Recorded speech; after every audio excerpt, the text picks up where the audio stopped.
all know about the Constitution of India. The way that I will go about this is that I will give first a brief on what are the rights guaranteed to every citizen under the Constitution, uh, give you a little bit of a brief of the three most important of those rights, and then go on to apply that practically in mooting. Uh, the Constitution of India guarantees to its citizens, which I'm sure all of you all know, certain fundamental rights. This is provided for in Part 3 of the Constitution in Articles 12 to Article 35. Now, these rights are primarily divided into about six subheads. The first being right to equality, which is Articles 14 to 18. The second being right to freedom, Articles 19 to 22. Right against exploitation, which is Article 23 and 24. Right to freedom of religion, which is Articles 25 to 28. Certain cultural and educational rights, which is Articles 29 and 30, and the right to constitutional remedies, which is Articles 31 to about 35, roughly. Now, out of these, the three rights that are guaranteed to the citizen, which sort of what is known as the golden triangle, are the rights to equality, which is provided for in Article 15, right to freedom under Article 19, and right to life and personal liberty under Article 21. Now, what exactly is Article 14? The wording of Article 14 says that every citizen has the right to equality before the law and equal protection of the law. Now, the way that this has been interpreted and the way that this has been given meaning to is by saying that there can be classification of people, but equals must be treated equally, and the unequal should not be treated as equal. That is to say that there can be a law which provides a sort of classification of people, which provides certain rights or remedies to a certain group of people. But the classification that is made must be on the basis of A, it should not be arbitrary, B, it should be on the basis of there should be a rational nexus between the object that is thought to be achieved by the act and between the classification that is made. One of the examples of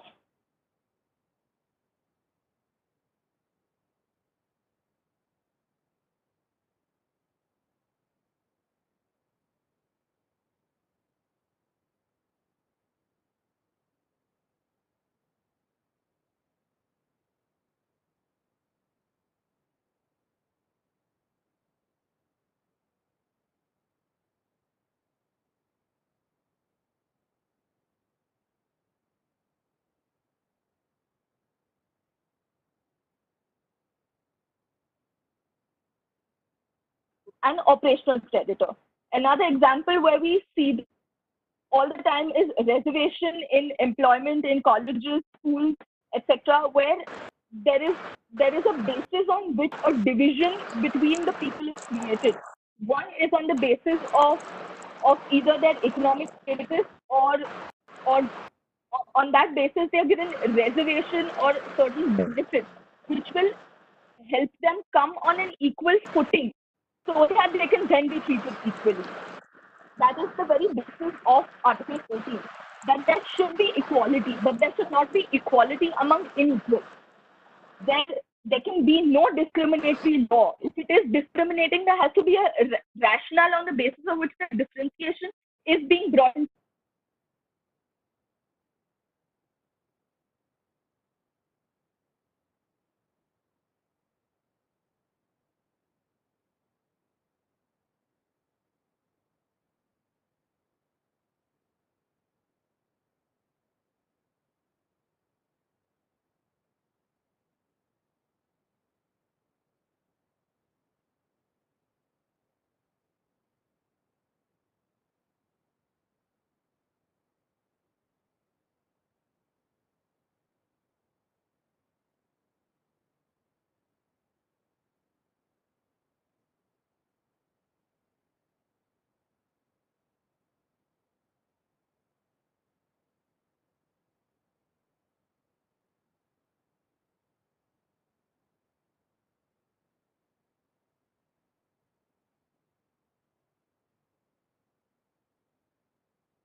discriminatory action against a particular class of persons. However, for the benefit of a class of persons or for the purpose of an object that is sought to be achieved, there can be a classification that is made, but there must be an intelligible differentia on the basis of which that classification is brought into action. That is the basis of Article 14. Articles 15 and 16 deal with equal opportunity in employment, as well as no discrimination against any person only on the basis of their race, religion, caste, sex, etc. They have a wide import. Uh, Article 17 and 18 deal with abolition of untouchability as well as abolition of titles. We now come to Article 19. Article 19 provides within it 6 freedoms that a person is entitled to. However, along with such freedoms, there are certain uh, uh, Articles 19.2 to 19.6 provide certain reasonable restrictions on the basis of which these freedoms can be curtailed. Now, I'll first deal with what the freedoms are and then on what basis can they be curtailed. The 6 freedoms are: 1, that you have a right to freedom of speech and expression; 2, you have a right to assemble peacefully and without arms; 3, you have a right to form trade unions and associations; 4, you have a right to move freely within the territory of India; 5, you have a right to reside and settle in any part of India; and 6, you have the right to practice, uh, practice the occupation, trade, and profession of your as you choose. Those are the 6 freedoms that are guaranteed to you under Article 19. However, Articles 19.2 to 19.6 have certain reasonable restrictions where these freedoms can be curtailed. For example, in the scenario of freedom of speech and expression, if it is found that any such freedom is going against the sovereignty of India, or is going against the security of the state, or is going against public order, morality, is likely to cause riots, is likely to result in an imbalance in the manner in which the government is able to function, then there can be a curtailment of such fundamental rights. However, in view of the recent judgment of the Supreme Court in the case of Shreya Singhal, where the Supreme Court was dealing with the issue of a particular section in the Information Technology Act, which gave authority to the police authorities to take action against a person for any message that was for any speech that was made on social media or any message that was posted on social media, which they thought was against public order. Now, that section was struck down on the basis that the purport of the section is too wide. There cannot be anything that curtails the freedom of speech and expression. This has also been seen in situations relating to the freedom of the press, freedom of persons to post on social media. And a lot of action, though taken, has now been curtailed in view of the Supreme Court upholding this freedom. The second freedom is freedom to assemble peacefully and without arms. Now, a very good example of a reasonable restriction on this freedom is in the current situation is the imposition of Section 144 of the CRPC of unlawful assembly. In the current situation, that not more than 3 people can assemble at one point together. This is, of course, keeping in mind the security of the people. In such a case, the curtailment on the fundamental right would be uh, justified by the government. The third and the other freedoms that are guaranteed is to move freely within the territory of India, to settle anywhere you want. Now, the reasonable restrictions to these freedoms are also in the same manner, where there are riots that have broken out in a particular part of the country. At that point, your freedom to go and move freely and settle in that part of the country would obviously be reasonably curtailed. But that is for the security of the state itself. Now, these reasonable restrictions, though may seem as extremely wide, have been interpreted in a manner that the fundamental right of the citizen, as far as may be, is not curtailed in a manner so as to affect them negatively. the freedom under Article 19. Now the next one is Article 21, which according to me is the most important and the widest fundamental right that we have currently, which is the right to life and personal liberty, which says that no person can be deprived of his life and personal liberty except according to the procedure established by law. Now, the first judgment that dealt with Article 21 and the interpretation of procedure established by law was the judgment of A.K. Gopalan in the year 1950, which, while interpreting the term procedure established by law, came to a finding that it would not, the procedure established by law would, that the court would not have to go into whether the procedure itself is arbitrary, unlawful, unjust, etc. Whatever may be the procedure that is established by law, as long as the person has been deprived of his life or personal liberty, as per that procedure, there cannot be a violation of Article 21. Now, this had far-reaching consequences for about 2 to 3 decades till this judgment finally came to be overruled in the bank nationalization case and was then reiterated in the Menaka Gandhi case of 1978, which we will deal with a little bit in detail. In the Menaka Gandhi case, they were dealing with an issue of impounding of a passport without having complied with the procedure under the Indian Passport Act. The Supreme Court of India, while dealing with this, came to a finding that the term personal liberty is of the widest possible amplitude. It has to be given the widest possible meaning to include everything, to include every right that a person is entitled to lead his life. In this, they included by this judgment, in this, they included the right to travel freely.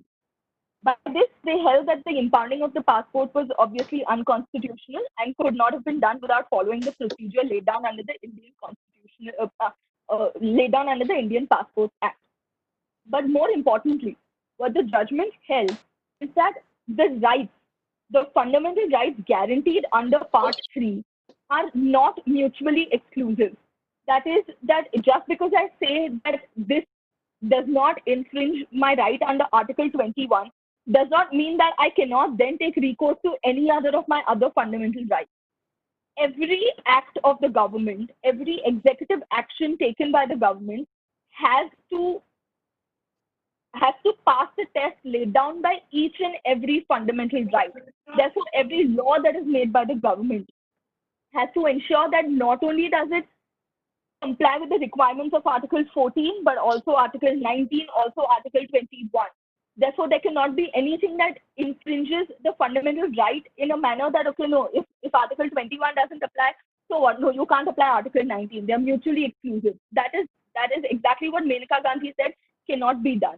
That each fundamental right is a fundamental right in its own right and has to be properly dealt with and has to be protected by the government and the judiciary.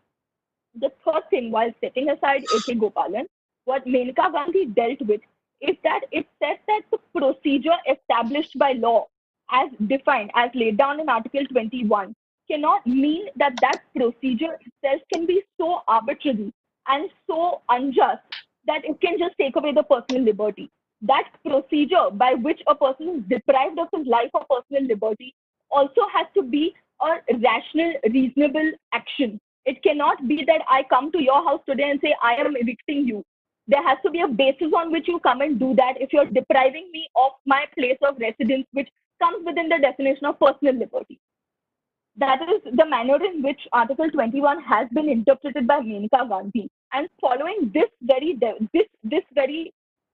definition of Article 21 as laid down in Menaka Gandhi, the subsequent judgments of the Supreme Court have drastically widened the scope of Article 21. So as to include a right to livelihood, a right to live, a right to it. The very scope of Article 21 has been expanded exponentially following the judgment in Menaka Gandhi. Now, just as an example of the rights under Article 14, 19, and 21, and the manner in which all three have to be satisfied, I just want to refer to one or two recent judgments, one of which is again the judgment of Smith Ribbons, of the Supreme Court, the judgment of Shreya Singhal versus Union of India, where again, while dealing with Section 66A of the Information Technology Act, the the plea by the petitioners was twofold.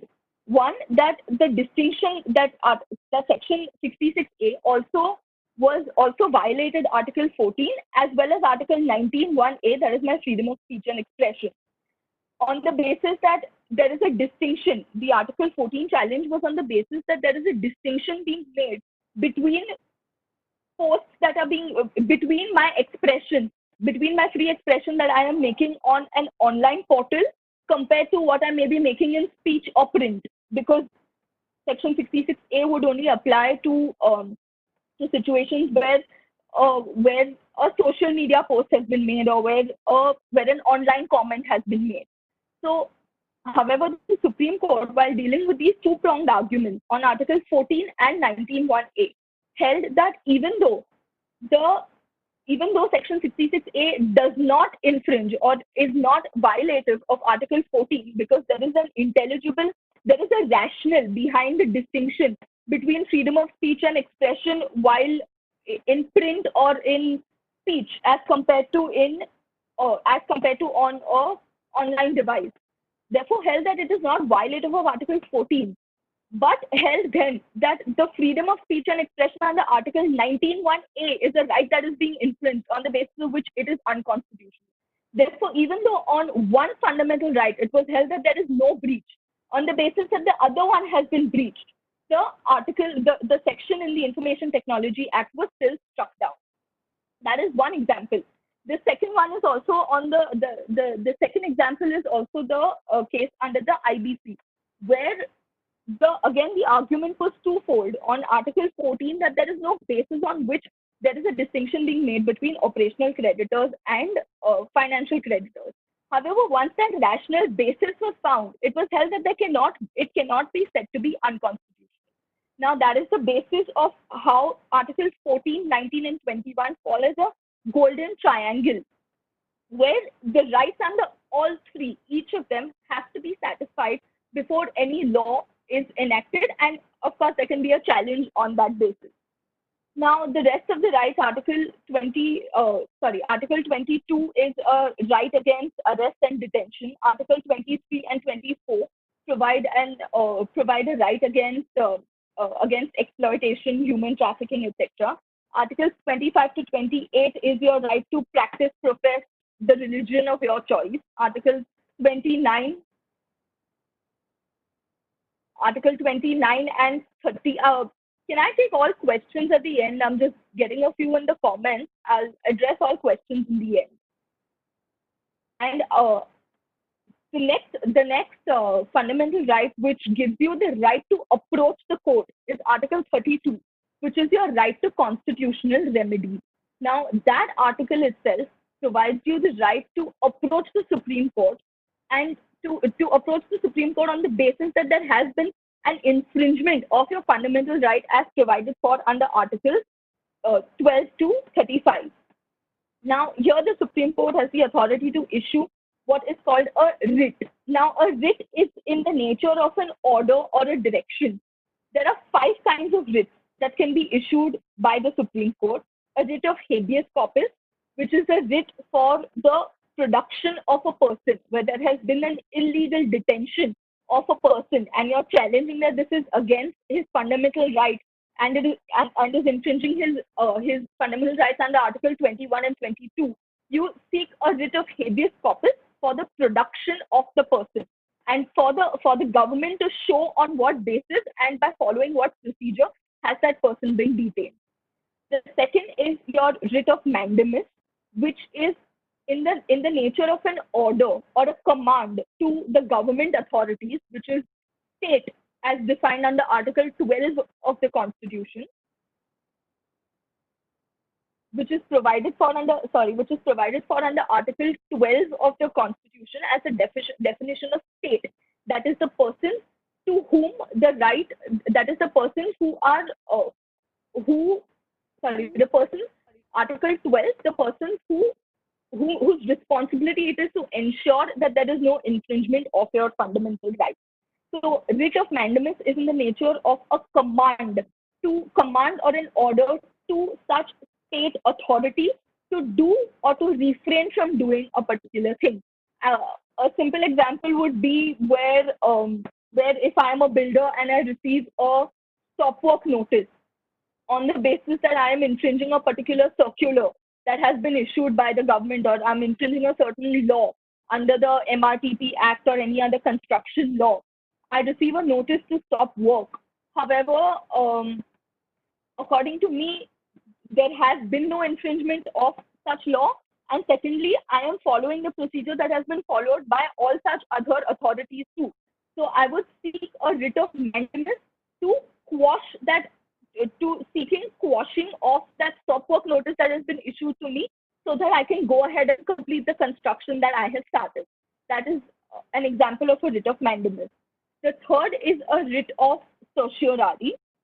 Now, this is combined with uh, the supervisory power or the supervisory jurisdiction that the High Court and the Supreme Court have, where they can call upon any lower authority, like a district court or a city civil court, to basically to bring into question an order that has been passed by them on the basis that that the lower court did not have the jurisdiction to pass such an order.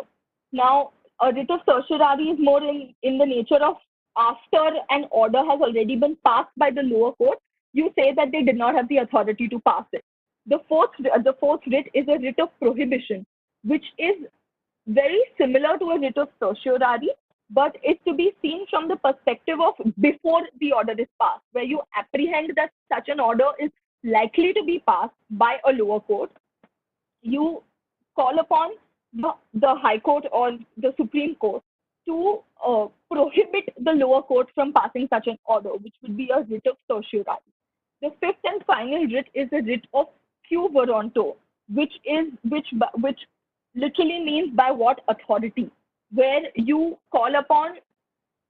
This is generally seen in the cases of election matters, where you're calling upon a person to show by what authority is he holding that particular office, or by what authority has he been elected to that office, where there is certain ambiguity, or where there are allegations of meddling with an election, etc. You file a writ of quo warranto. Now, the reason that the writ that is to be issued is important is that when you're dealing with a constitutional law problem, you have to be aware of what is the remedy that you're seeking from the court when you're approaching it. You cannot just come to court and say, yes, my fundamental right is infringed. Now you grant me relief. What is the relief? The relief is in the nature of a writ, which is issued by the court to the necessary authority as it may be. Now, this was just a summary of what these fundamental rights are and how have they been interpreted by the court. Now, to apply that to a mooting scenario, what the way that I would advise every person to deal with a constitutional law problem is know your head. You have to divide it up. You have to know what court you have approached. In a writ jurisdiction or in a constitutional law problem, there are two courts you can approach. The High Court under Article 226 of the Constitution, and the Supreme Court under Article 32 of the Constitution. Now, both of them are concurrent jurisdictions. You can approach either court, considering that Article 32 in itself is a fundamental right. There is nothing that stops you from approaching the Supreme Court and having only to go to the High Court, etc. However, in certain situations, our Supreme Court has taken the view that if you can approach the High Court and the High Court is authorized to pass orders, which it is, or if it is in matters dealing with the state or in matters dealing within the state itself, then you approach the High Court, and not to from the perspective of having not to burden the Supreme Court. So, when you're dealing with a constitutional law problem, the first thing you should know is which is the court that you have approached, or which is the court that you have approached under the moot problem, and under what article of the Constitution do you have the authority to approach that court. Because that is the basis of your jurisdiction. That is how you're saying that, yes, I have the right to approach this court, or I have the right for my matter to be heard before this court. The second thing, and a very important matter in terms of constitutional law moot problems, is your locus standi to approach the court. Now, a lot of constitutional law problems are generally public interest litigations, which are filed by NGOs or a public spirited individual who is dealing with the rights of who wants the rights of a certain group of persons to be protected and is approaching the court on their behalf because they cannot approach the court. Now, our Supreme Court has obviously in the past widely interpreted public interest litigations to mean that as long as that person does not have an individual interest for the purpose of which he is filing this public interest litigation, he is authorized to do so as long as it is for the protection of a particular group of people. However, in the recent past, we've seen that the Supreme Court has called into question the fact that a PIL has been filed by certain persons.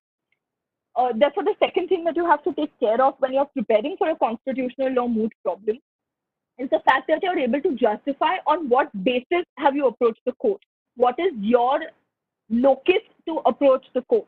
Now, in just as an example, in general public interest litigations, there has been, you'll see certain environmental judgments passed for the protection of the environment by the Supreme Court in the name of one Mr. M.C. Mehta. Now, there was no basis on which he had to establish his locus.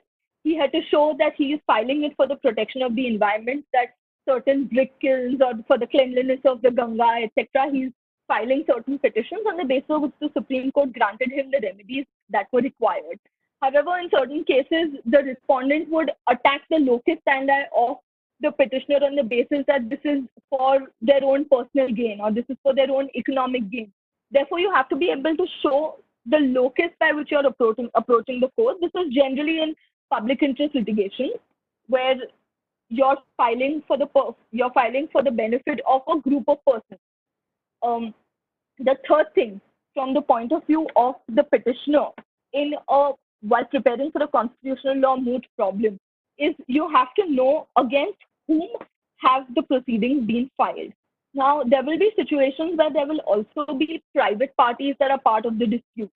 As I mentioned earlier, under Article 12 of the Constitution, the term state has been defined. The term state includes, of course, your president, prime minister, parliament, all of your executive bodies, your public authorities, MCGM, BMC, all of these are included in the definition of state, and therefore they are authorities that must ensure that they do not infringe upon your fundamental rights. However, the definition of state has also been slowly expanded also to include authorities that are carrying out a public function. For example, a school or a college that is receiving government funding has also been judicially included in the definition of state. However, there can never be a writ petition. There can never be an order passed by the Supreme Court or the High Court against a private individual for the protection of fundamental rights. Therefore, you have to be clear as to against whom does your remedy lie, and you're seeking that remedy against a person that would fall within that definition of state. Now, coming to the merits of from the point of view of the respondent, what you would have to show is that what you could show is that, one, as I mentioned, that the petitioner itself has no locus standi to mention, has no locus standi to be able to maintain the petition itself, or that there is a personal interest of the petitioner in the matter itself, and there is no breach of a fundamental right in that sense. The second thing that is always available to a respondent to be able to show is that there is an alternate efficacious remedy that is available to the petitioner rather than invoking the writ jurisdiction of the court. Now, an example of this is if a private party is entering into a contract with the government for supply of certain materials to the government. Now, under the contract itself, the government has certain obligations that the government has to fulfill prior to the supply of the goods by the private party. which contract is then breached by the government because they don't fulfill their obligation. Now, in such a situation, in a normal sense, it is a simple case of a breach of contract, but merely because the government is involved or it is a matter of a government contract, that a party might, uh, parties in the past have filed writ petitions saying, no, you issue an order, issue a writ of mandamus directing the government to fulfill these conditions. However, the Supreme Court has held that in such situations, merely because the government is involved does not mean that the writ jurisdiction of a court can be invoked. You have to show that what you're calling into question is an executive action, of the government which has infringed your fundamental right. But if there is an alternate remedy available to you, which in the present case, a breach of contract, so your remedy would be to go file a suit in the court that has competent jurisdiction, you cannot then invoke article 32 or article jurisdiction of the court. Now, from the point of view of the respondent, a defense of there being an alternate efficacious remedy as a preliminary objection to the writ petition being available is available to you as a respondent. Now, the next thing in a constitutional law moot problem is getting to the merits of it. You have to know what breach of fundamental right are you alleging. Now, generally in every situation, as I said, it generally comes down to a breach of 14 or 19 or 21. But a closer look at the other provisions would show you that you have other breaches also available to you, where say you're calling into question an act that is promulgated, an act that is brought into effect by the legislature.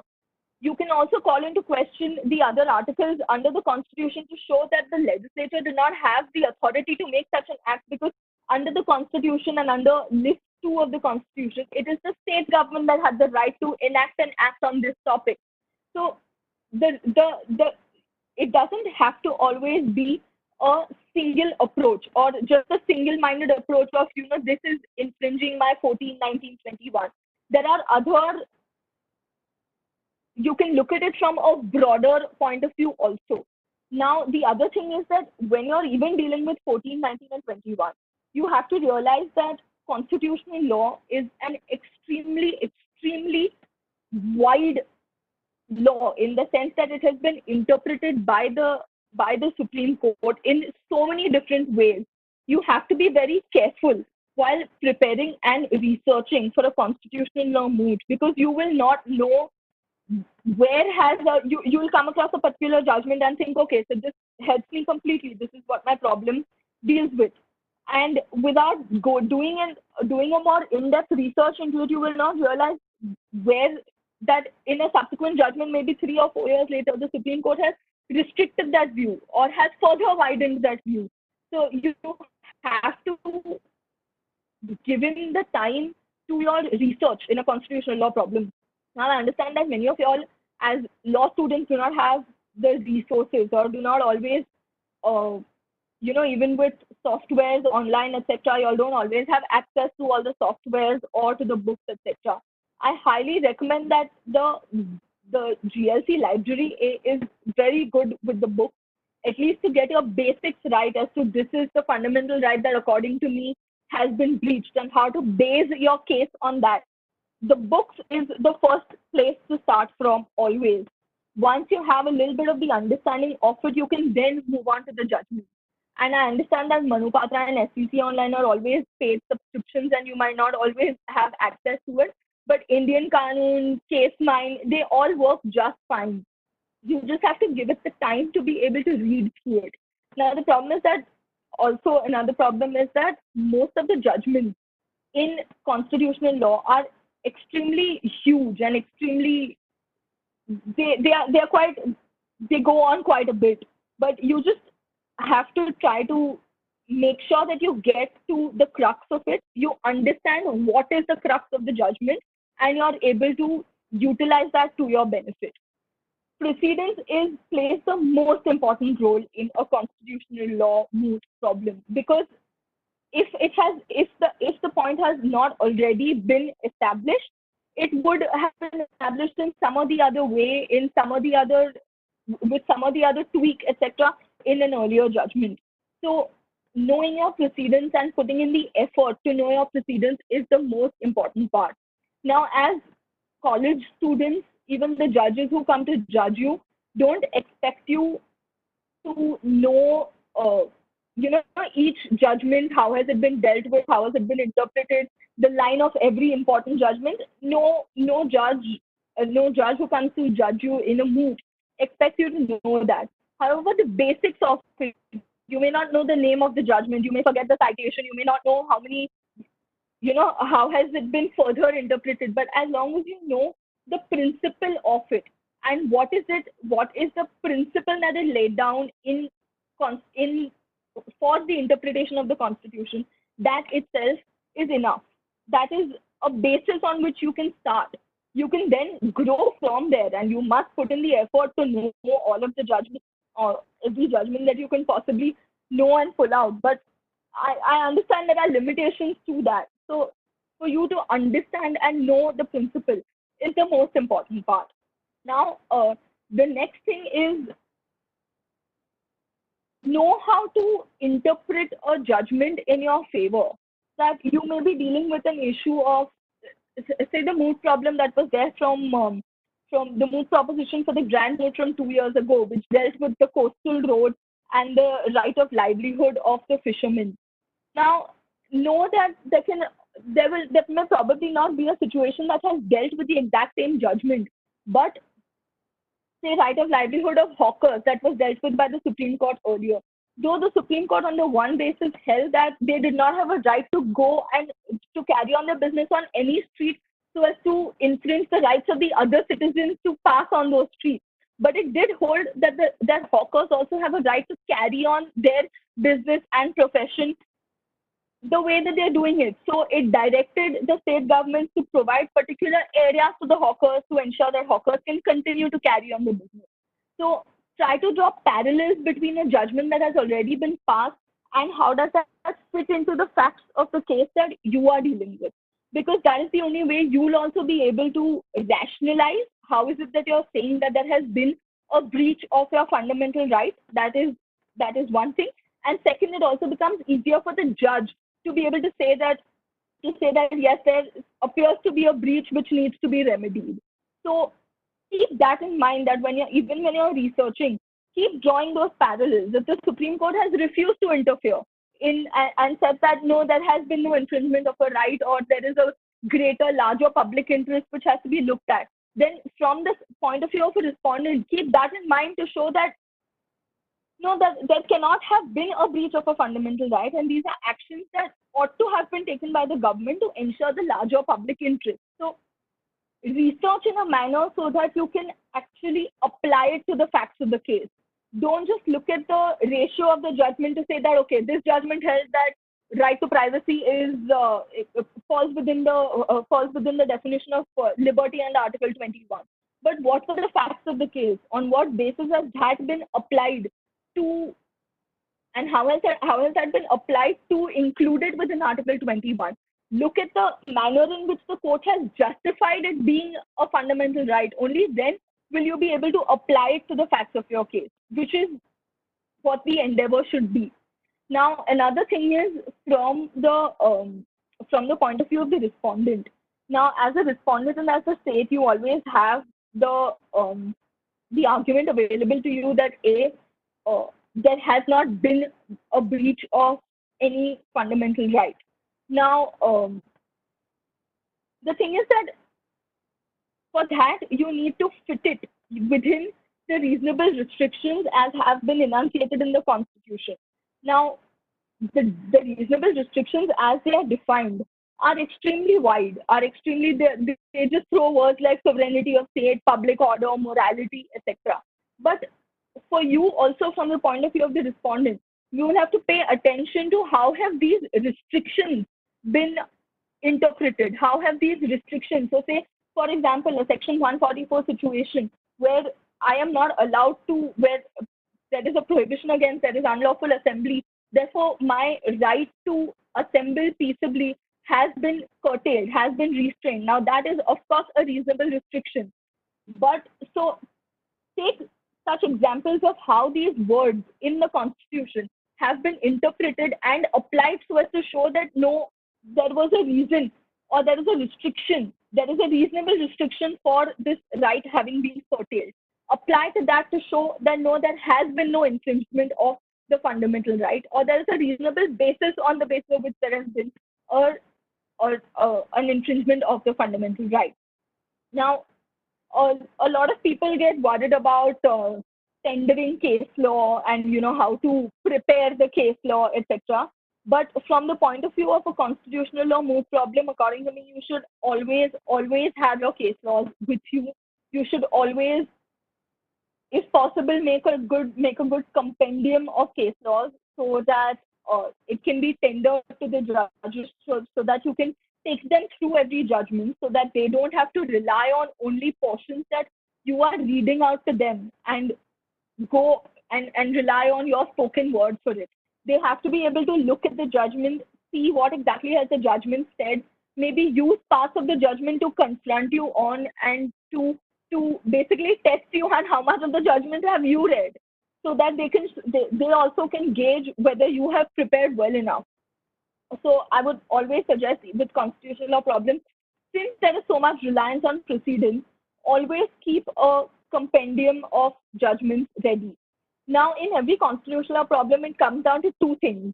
One is you're either challenging the constitutional validity of a particular statute or a legislation, or two, you're calling into action, you're calling into question any executive action taken by a particular wing. So know what exactly you're approaching the court for.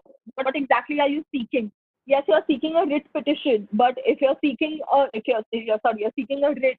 But if you're seeking a writ, what exactly is the order? What exactly is are you asking for from the court? Is it the striking down of a legislation? Is it striking down certain sections of the legislation? Is it striking down a circular issued by the government that infringes your fundamental rights? On what basis are you asking for that? I would suggest that you prepare for it also in a way that it is structurally sound. You go step by step to justify your jurisdiction to approach this court. On what basis are your fundamental rights infringed? What exactly are you seeking? Quashing of if you're seeking quashing of a particular statute, on what basis are you seeking that? Which sections are you aggrieved by? On what basis are you saying that those particular sections infringe your fundamental rights? If it is an executive action, you cannot just say this act by the government or this act by this state authority has aggrieved me. On what basis has it aggrieved you? On what basis has that distinction been made between making that circular applicable to you and not applicable to XYZ? That the arbitrariness by the government in doing something has to be brought to the fore, and the burden of doing that always lies on the petitioner. So in a sense where a petitioner is not able to explain or show that in what manner is my fundamental right infringed, then it's a cakewalk for the respondent to say that no, there has of course been no infringement because look, they haven't been able to show anything. The arbitrariness, the discrimination has to be brought to the fore in a proper manner to be able to justify the fact that you are approaching the court now. So I think that's my little bit about how you can prepare. Just make sure that you're confident enough in the manner that you are conducting yourself also. It's constitutional law. It's a major law. It's not something that you can learn only by preparing for one mood. And there'll be so many aspects of it that you may not be able to understand, uh, irrespective of how much you research. But it's about putting in the effort that you can to make sure that you know everything that you can that would relate to the facts of the case that are before you. The one thing, and this is just a general mooting advice, your fact sheet, your fact sheet in a moot is the most important thing. Unless, because there'll be certain people who will, in certain mood problems, they always lay down what the proposition is. And it comes down to, okay, so this person has alleged that Article 14, it was discriminatory, Article 21, it infringes my right to life and liberty. Look beyond that. See the fact sheet more closely. You will be able to find more novel arguments, which maybe not every person would be able to find. Maybe an infringement of a further fundamental right, or something even, I understand it's a writ petition, but something even beyond that, something beyond your Part 3 fundamental right, something, a repugnancy between a law of the central government and a law of the state government, which one would survive, etc. It's always open to you to look at more novel arguments and to look at more innovative arguments, which would ultimately impress your judge more than anything else, more than any other law that you may have found on, a general constitutional law problem. So that's my 2 bits on it. I think if anyone has any questions, you can put it in the chat box and I'll just read it and answer on it. Just a second.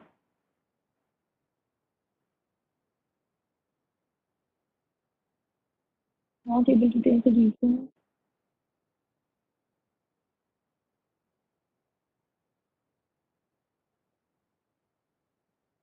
I have a question from Ritika, which is that if a writ petition, if a writ for habeas corpus is not filed within the period, then what is the remedy available?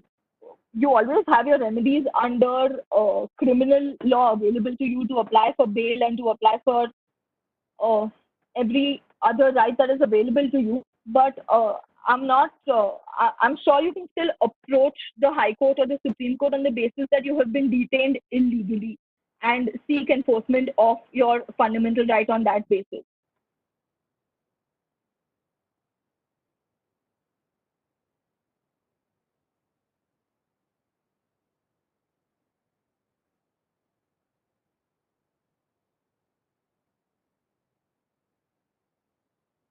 Okay, any other questions? Anyone who has a question, why don't you just unmute yourself and ask the question?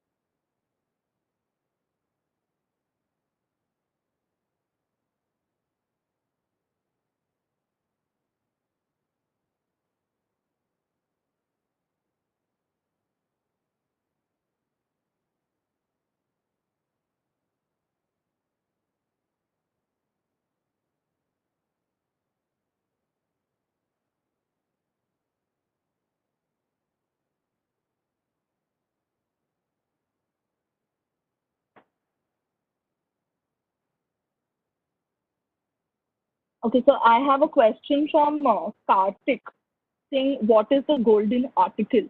No, it's not golden article, it's the golden triangle, which is your 3 fundamental rights guaranteed to you under Article 14, Article 19, and Article 21. Any, uh, as I said, when you're seeking infringement of your fundamental rights, is primarily on 2 bases. You're saying that a statute that has been enacted by the government is infringing that right, or that there is an executive action that is infringing that right. Now, the government, therefore the state, while doing any act, has to make sure that they are satisfying the requirements of these 3 articles, at least. That's Article 14, Article 19, and Article 21.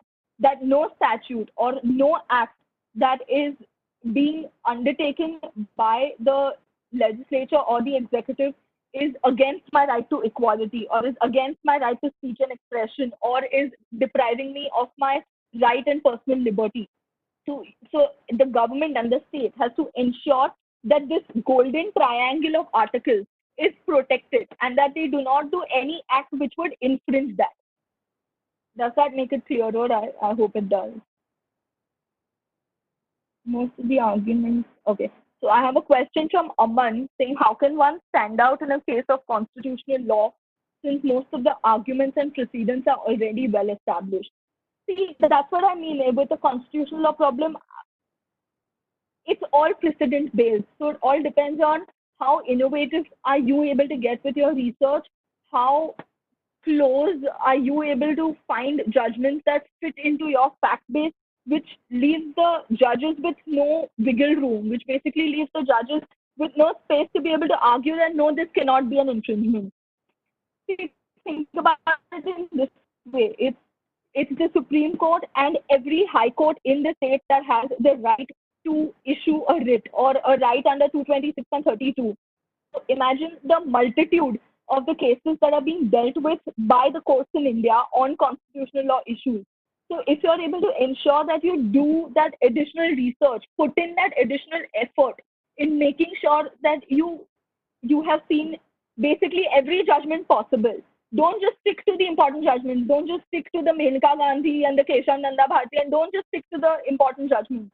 Go beyond those. Go on to see how those judgments have been further explained. Go on to see how those judgments have been applied in other cases, in other fact situations, in other scenarios, so that you can draw a parallel of that to the facts of the case that you're dealing with, so that you can present something that is so close to your fact base and that has been already decided by the courts, so that there is no wiggle room for the judges to say that no, it's not possible that there has been an infringement. The other argument, which is also important in the other thing that you can ensure to make sure that you stand out a little is, as I mentioned earlier, go beyond what is go beyond what is just your Part 3 constitutional rights. Bring into the four different things. Bring in directive principles. Bring in the further rights as to whether they could have, as I mentioned, whether the authority that has come out with the statute had the right to do so, if it is if it is an action taken by the executive, if it is a piece of delegated legislation, whether they had the right to delegate, whether the legislature could have delegated the executive to even legislate on that subject, etc. So do it. Think outside the box. Basically, don't just stick to the five most important judgments. Don't just stick to that. Look beyond that, and you will find something. And the more judgments that you read, the more you will know what are the arguments that are adopted by people in such situations, and you can then use those to come up with more novel arguments. Uh, so the question from Riya Doshi is, often we're asked which writ is applicable to our case. See, now that's why I explained the five writs. The point of the five writs is that each writ does a specific thing. A writ of certiorari and a writ of prohibition is generally against lower courts, is generally passed by the high courts or the Supreme Court against lower courts for an action taken by the district courts or the subordinate courts. A mandamus is generally against an executive authority. A quo warranto only calls into question the manner in which a person has been the manner in which a particular person has been appointed to the public office that he is holding. And habeas corpus is illegal detention. So each of the five writs fits into its each individual box. Now, in a more practical aspect, when you start, working and looking at it from a more practical point of view, you'll know that most of the writ petitions that we file are generally in the nature of a writ of mandamus. But when you're dealing with mooting, what you're what you're either doing is challenging constitutional validity, in which question you're not asking for the issuance of a writ. You're asking for a particular legislation to be struck down. You're not asking for a particular writ, even though what you're filing is a writ petition, but what you're asking for is that a legislation has to be struck down. So you have to know what exactly are you seeking, and on that basis, which writ is applicable. For example, Article 370. Now, Article 370 was also a striking down of a legislation. It wasn't striking down of a particular article. It wasn't seeking the issuance of a writ against a state authority. It was asking for the striking down on the basis that it infringes your fundamental rights. The next question that I have is, how do we form our arguments? See, that's what. So I would always recommend that you give it a little bit of a structure and go in a particular form as to what is your strongest point. Say your strongest point is in Article 21 that it is against my right to life and personal liberty. Deal with that first. What you know is what is going to hit the nail on its very head. Always lead with that. Make that your first argument. The second argument is one that you're not completely sure of, is not as strong as the first one, but it's still something that can be sustained. Then make that your second argument, and follow so on and so forth. That is one way of dealing with it. Another way of dealing with it is actually going chronologically. That if it's Article 14, 19, 21, even if 21 is my strongest argument, I will go chronologically to show how has 14 been infringed, then 19, then 21. That depends from person to person as to how they want to form their arguments, how they want to put it before the judge. But my recommendation, take your strongest point, take it first, hit it properly, and go down.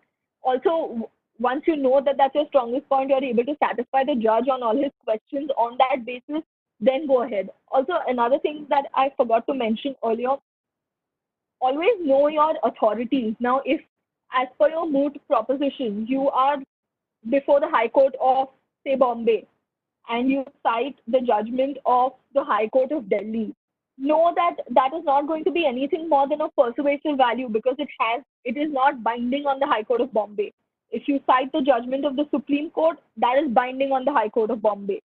Just know that distinction, and always know if a judgment has been overruled. Never ever cite a judgment that has been overruled. So I just remembered this, so I thought I should mention it. But just sorry, out of the. I have another question. If any two fundamental rights turn out to be conflicting, Articles 14 and 25 conflicted, then how can they be effectively resolved? I'm not so in the sense of a conflict.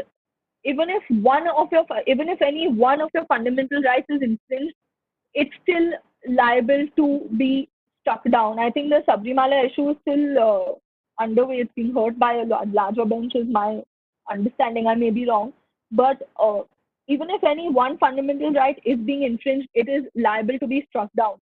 For example, in the which was in the triple talaq matter. Now, on there also there was an issue of 14 and 25. Of course, it was held to be unconstitutional on both grounds, 25 as well as 14. But make sure that my point being that even if one fundamental right is infringed, that is still enough to strike it down. That's exactly what was set down, in fact, by Menka Gandhi, that they're not mutually exclusive. I do not have to show that only one such right is infringed. If my argument on 21 fails, I always have 14 to fall back on. 14 fails, I always have 19 to fall back on, etc. I have a question saying, if there is a landmark judgment which is not in our favor, then what do we do? Okay, so this is something that we face even in practice every day, that when you're researching, you find something that's against you.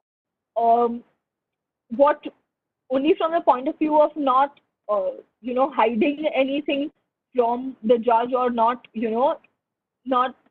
basically not trying to keep something away from the judge, I suggest that even if it is against you, you should always disclose it, and try to, even if it is against you, try to read it in a manner where you can distinguish it on the facts of your own case, where you can say that, no, in this case, the court arrived to this conclusion on the basis of A, B, C, D. But in my case, there is no A and B, there is only C and D. So you cannot apply this judgment completely to the facts of my case, and this judgment then will not apply to my case. So even if there is a judgment that is against you, you should always bring it to the attention of the judge, but also try to distinguish it from the facts of your own case. That's what I would suggest. Okay, is that all? Does anyone have any other questions? Okay. Okay, unqualified fundamental rights supersede qualified. I'm sorry, I don't understand unqualified and qualified. Can you clarify? Okay. I have another question from Nosheen saying, this is not about mooting, but could you discuss about your experience with the solicitor's exam? Okay. So the very reason that I signed my articles with a firm and gave the solicitor's exam is because when I was in college, I was in GLC. We did not attend lectures. Please attend lectures, but we did not attend them. So for me to be able to understand um, how the system of the courts actually works, and I wanted to do litigation, so how the system of the courts actually works. I thought I should work with a firm on a long-term basis to understand the nuances of litigation in Bombay, which is why I signed my articles. Now, according to me, the solicitor's exam it was a great experience, and from the point of view of getting a wholesome understanding of every law that there is, uh, I would recommend every person to make sure that they give it. Now it's quite a competitive exam with 6 papers. Uh, it's 6 different subjects, but with lots of that in it, with lots of acts. I think we studied a total of about 50 or 60, 50 acts probably. So it's a lot of it, but the wholesome understanding that it gives you of how to apply and how many things will get attracted in one particular manner, something that I only learned after giving the solicitor's exam. So I would recommend it to anyone who's interested in doing litigation in Bombay.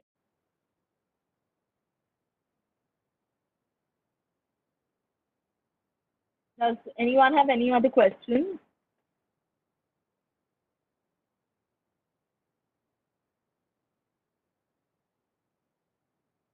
Okay.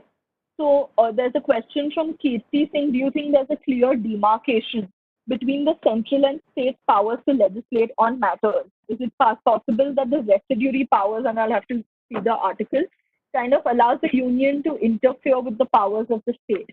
So according to me, there is a clear demarcation where there are 3 lists on the basis of which you can on the basis of which the legislating powers are given: union list, state list, concurrent list. And yes, I'm sure that it is possible for the union to interfere with the powers of the state, but there are various arguments that can be advanced on this basis that no, there is a particular act that already holds the field, no, this is the power of the state. But no, I agree, there is, to an extent, there is a clear demarcation, but there is a manner in which there is basically a basis for the union to also interfere with the powers of the state, which has also been done a few times. But yeah, you're right, there would be. But I would have to honestly read a little bit more on this. It's been a while since I've dealt with repugnancy and the other. Yeah. Okay. Any other questions?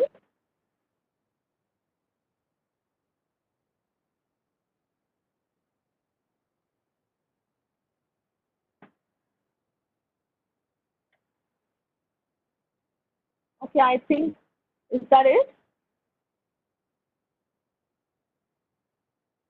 On behalf of the Moot Court Association, I would like to thank Ms. Ayushi Anandpara for sparing her valuable time and conducting this webinar on constitutional law. Thank you, ma'am.